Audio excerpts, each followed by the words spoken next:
여러분 안녕하십니까? 오늘 KBS 9시 뉴스는 3차 정상회담을 앞두고 있는 평양 현지를 위성 생방송으로 연결해서 시작하도록 하겠습니다.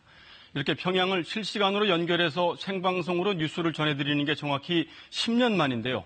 남북 방송교류의 물꼬를 다시 연다는 중대한 의미를 갖고 있다고 할 수 있습니다. KBS 취재진들은 지난 10일부터 국제 유소년 축구대회를 취재하기 위해서 평양에 머물고 있는데요. 지금 평양 양각도 호텔에 나가 있는 이효용, 한성윤 두 기자를 불러보도록 하겠습니다. 이효용 기자, 한성윤 기자, 여기는 서울입니다. 잘 들리시는지요? 네, 안녕하십니까? 여기는 평양입니다. 네, 먼저 이효용 기자, 평양과 서울이 이제 10년 만에 이렇게 실시간 위성으로 연결이 돼서 뉴스를 진행하게 됐는데요. 감회가 어떠신지요? 네, 오늘 생방송 뉴스 준비를 하면서 남과 북의 관계자들 모두 벅찬 감회와 함께 앞으로 방송 교류가 좀 더 활발해졌으면 좋겠다 하는 바람을 서로 나누기도 했는데요. 취재진이 나와 있는 이곳 양각도 호텔은 평양을 가로지르는 대동강 위에 여의도와 비슷한 형태로 떠 있는 섬인 양각도 안에 위치하고 있습니다. 이번 서울 평양 이원 생방송은 지난 4월 판문점 선언 이후 남북 간의 방송 교류로는 처음 맺는 결실입니다. 물론 KBS는 앞서 2000년에 한국 방송 사상 최초로 서울 백두산 한라산을 연결해 3원 생방송을 했고요. 2001년과 2002년에도 평양에서 9시 뉴스를 전해드린 적이 있습니다. 네, 평양에서 다음 달에 3차 정상회담이 열린다는 소식이 어제 전해졌는데요. 평양 현지 분위기는 좀 어떻습니까? 네, 이곳에도 다음 달 정상회담 개최 소식이 전해졌습니다. 오늘자 노동신문이 어제 고위급 회담에서 다음 달 평양에서 3차 정상회담을 하기로 했다라는 소식을 보도했고요. 조선중앙TV도 오늘 저녁 5시 뉴스부터 관련 소식을 보도하고 있습니다. 이곳에서 만난 평양 사람들은 정상회담 소식에 대해 대체로 차분하면서도 이 환영과 또 기대감을 나타내는 반응이었는데요. 호텔 직원들도 며칠 전에 이미 남쪽의 문 대통령이 곧 평양에 오시지 않냐 이렇게 물으면서 관심을 드러내기도 했었습니다. 전반적으로 남북관계 개선에 대한 어떤 기대감이 조금 느껴지는 그런 분위기입니다. 서울은 지금 한 달째 무더위가 계속되고 있는데요. 평양의 여름은 어떤가 궁금합니다. 가장 인상적인 점은 어떤 게 있었을까요? 네, 첫인상으로서 가장 인상적이었던 점은 대동강변을 따라 길게 늘어서 있는 고층 빌딩들이었는데요.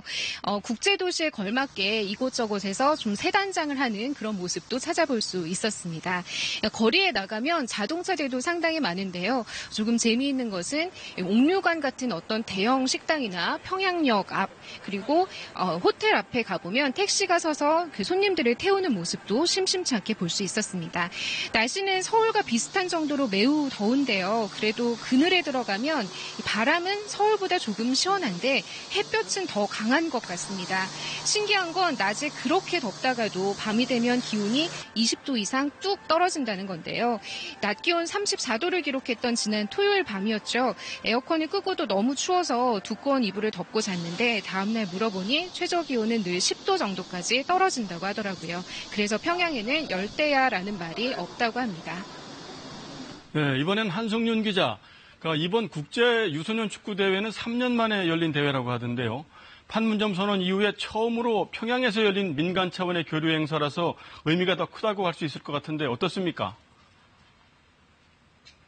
네, 이번이 4회째를 맞는 대회인데요. 사실 지금보다 남북관계가 훨씬 좋지 않았던 시절에도 꾸준히 유소년 축구의 민간 교류만은 진행해 왔기 때문에 그동안의 노력의 산물의 결과다 이렇게 볼 수가 있겠습니다. 특히 이번에는 육로를 통해서 평양까지 방북을 했는데요. 민간단체가 육로로 평양에 온 것은 이번이 사실상 처음입니다. 앞으로는 육로를 통한 방북이 보다 늘어날 것으로 전망이 되고 있습니다. 북한은 여자 축구 경기력이 세계적인 수준으로 알려져 있는데요. 평양 여성들도 이 축구나 스포츠에 관심들이 많이 있던가요? 저희 취재진을 안내하는 여성 안내원이 있는데 이분의 말하는 것이 뭐가 있냐면 여성들이 두 가지 이야기를 싫어한다고 합니다. 첫 번째는 군대 이야기, 두 번째는 체육 이야기를 싫어했다고 하는데 최근에는 변화의 바람이 불고 있습니다. 그 이유는 바로 여자 축구가 세계 정상급의 실력을 보여주고 있기 때문인데요. 여자 축구를 시작으로 해서 여자 농구나 여자 탁구 같은 경우는 남자 종목보다 훨씬 더 인기가 높을 정도로 여성 스포츠의 힘을 실감하고 있는 상황입니다. 특이한 점은 우리나라 여자 축구 선수인 지소연 선수가 이곳에서도 굉장히 인지도가 높은데 이름뿐 아니라 지 메시라는 별명으로 통한다는 것도 굉장히 흥미로운 부분이기도 합니다. 네, 그렇군요. 이번 대회에 출전한 북한팀 전력이 매우 강하다고 들었는데요. 한 기자 보시기에는 어느 정도 수준입니까? 예, 특히 평양국제축구학교를 주목해야 될 것 같습니다.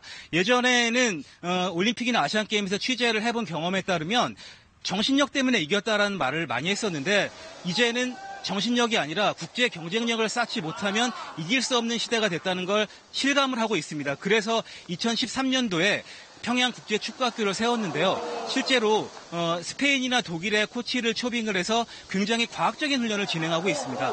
현재 이탈리아 리그에서 뛰고 있는 한광성 선수도 바로 평양국제학교 출신인데요. 평양국제축구학교는 변화하고 있는 평양의 상징과도 같은 존재다. 이렇게 볼 수가 있겠습니다. 지금까지 평양에서 전해드렸습니다.